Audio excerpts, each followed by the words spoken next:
Coming up on the Angus Report, putting the best beef forward to meet consumer demands. The ag community welcomes the 31st U.S. Secretary of Agriculture, Sonny Perdue. Cargill sells its last remaining feed yards and exits the cattle feeding business. Crystal Albers sits down with Kit Anderson of Zoetis and AGI's Dan Mosier to discuss GeneMax Focus.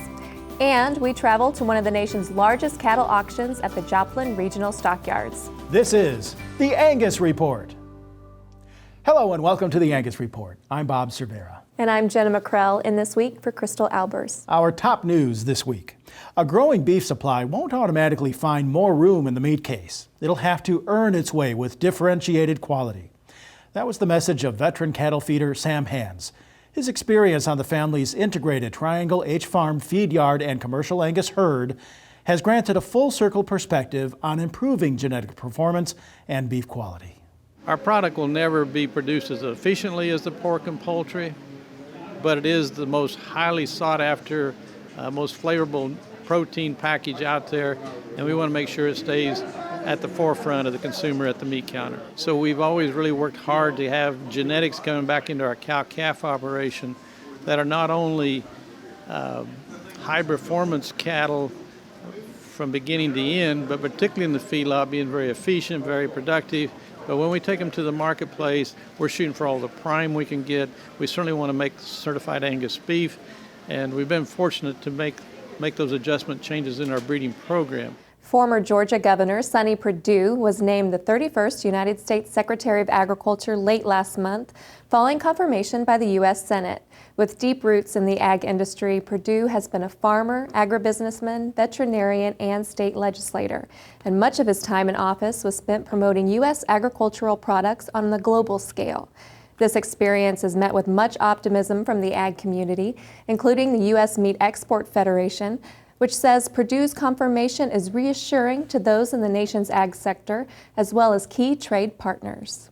Agriculture has been one of the stellar industries where we've been in the black for the last 40 years as far as agricultural trade, and we want to continue in that tradition, and I think Sonny Perdue has given us a lot of reason to believe that he is going to continue in that tradition, extolling the virtues of trade and globalization. I really sense that he understands what trade is all about and what it means to the producer.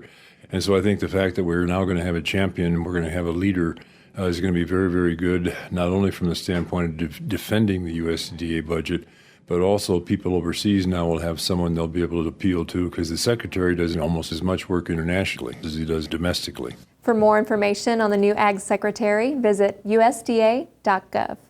Industry giant Cargill is leaving the cattle feeding business while it works a deal to sell its last two remaining feedlots at Leone, Kansas and Yuma, Colorado. In a $36.7 million deal with Green Plains Incorporated, a vertically integrated ethanol producer, Cargill will turn over the business that represents a one-time capacity of 155,000 head. Cargill says the transaction will be finalized once a definitive agreement and regulatory reviews are complete. The two locations will add to existing Green Plains feedlot in Kismet, Kansas and Hereford, Texas, making the company the fourth largest cattle feeding operation in the United States with a total capacity of more than 255,000 head. By partnering with Green Plains in a multi-year supply agreement, the yards will continue to supply cattle to Cargill's beef processing facilities in Fort Morgan, Colorado and Dodge City, Kansas. Cargill says the move aligns with its expanding focus on protein by allowing it to redeploy working capital away from cattle feeding operations to other investments. Value added. It's a term used across the cattle industry with different meanings at each sector. Certified Angus beef meat scientist Phil Bass says, in order to meet consumer demands, new cuts of meat are being developed. By changing the way carcass cuts are configured, there's a great amount of value added to the end product. We in the meat community have to take it upon ourselves to cut this new animal in a different way. And I say a new animal because cattle are not getting smaller. So some of the new cuts that we would use actually are very traditional subprimals, so say the ribeye and the strip loin, it's just cut in a different way. And so with the ribeye itself, we can actually take that thing apart. There's three main muscles. We can take the cap muscle off, and it has become a highly sought after item. So much so that the actual ribeye muscle itself has become a byproduct of the ribeye. We can take the strip loin, we can cut it in half. and make much more desirable, smaller portion-sized steaks that are also very thick. A few of the cuts out of the chuck, specifically items like the flat iron that has become so popular at steakhouses that it's not necessarily an alternative anymore, and it's become a lot more of a mainstream cut. Visit CertifiedAngusBeef.com for more information from the Angus Breed's branded beef program.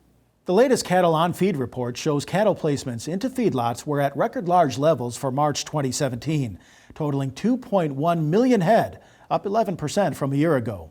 The report also suggests that fed cattle marketings are continuing along an aggressive pace, up 10% from 2016, while cattle on feed were up only slightly. Heifers on feed were up 5% compared to this time last year, and now make up 34% of the total inventory. According to an economist with the American Farm Bureau Federation, this is the highest number of heifers on feed since April 2014, but it's still relatively low compared to historical values.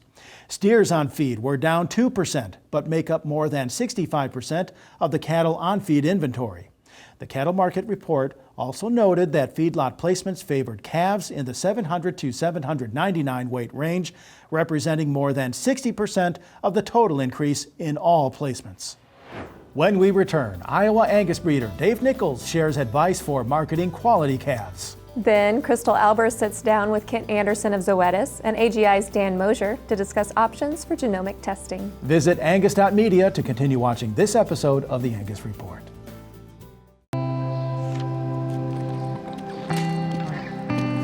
This isn't a 9-to-5 job.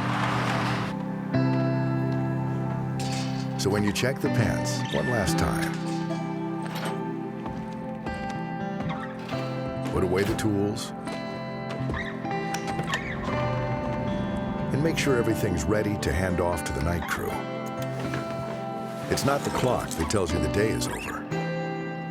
It's the confidence of knowing you got it right. It's having one less thing to worry about when the sun goes down. So when you see the signs of BRD, choose confidence. Choose Zuprevo from Merck Animal Health. Talk to your veterinarian about Zuprevo for BRD treatment.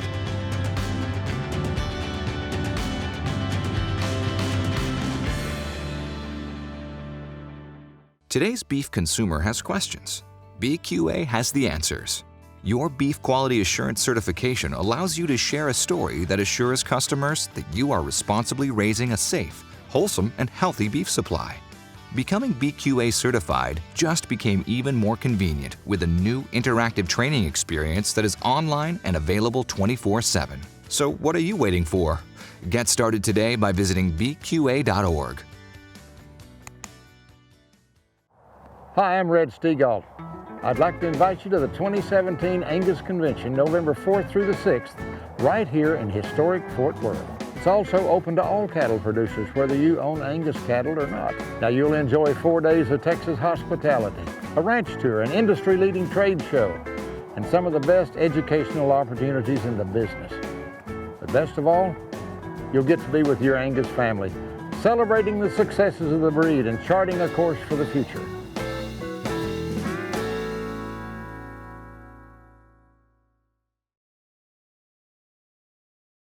Did you know that your checkoff works to grow demand for U.S. beef in more than 80 countries? Did you know export markets add more than $250 in value to each head? Did you know your checkoff works to develop, defend, and dispel in an effort to expand international markets? While you're focused on managing your beef business, your checkoff is developing new foreign markets and defending those where U.S. beef is currently sold. Get to know your checkoff at mybeefcheckoff.com.